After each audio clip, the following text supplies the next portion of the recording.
Gazetarja rrëfen si përfundoi në spital në gjendje të fikti 4 herë prej salmonelës. Gazetarja Arestina Skënderi ka rrëfyer si përfundoi për ditë me radhë në spital nga salmonela e pulave që qarkulluan në Shqipëri, pavarësisht se ishin evidentuar me bakterin e rrezikshëm. Skënderi shkruan se kishte pësuar gjendje të fikti më shumë se 4 herë dhe se kishte përfunduar në spital. Para një muaj pasi konsumova ushqim në një restorant që në përmbajtje kishte fileto pule, përfundova në gjendje të fikti prej më shumë se 4 herësh. Në analiza rezultoi se isha prekur nga një virus i familjes së salmonelës, u desh të shtrohesha në spital me ditë që të stabilizohesha.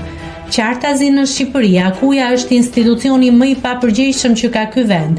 Prej vitesh dëgjoj që në tregjet tona vijojnë të qarkullojnë ushqime që jashtë janë të ndaluara apo kanë përmbajtje që dëmtojnë rënd shëndetin dhe askush nuk merr masa të rrepta për të parandaluar situata të rënda. Ajo që më shqetëson më shumë në këtë çështje është se tek çerdhet apo shkollat që shkojnë fëmijët konsumohet fileto e pulës. Kush na siguron ne që fëmijët tanë nuk kanë konsumuar nga ky produkt me salmonel?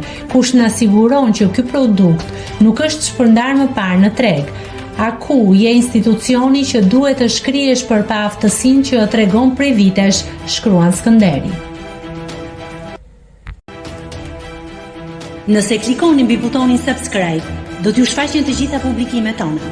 Ju ftoj t'i bëni subscribe kanalit, të pëlqeni videot dhe të lini komentin tuaj.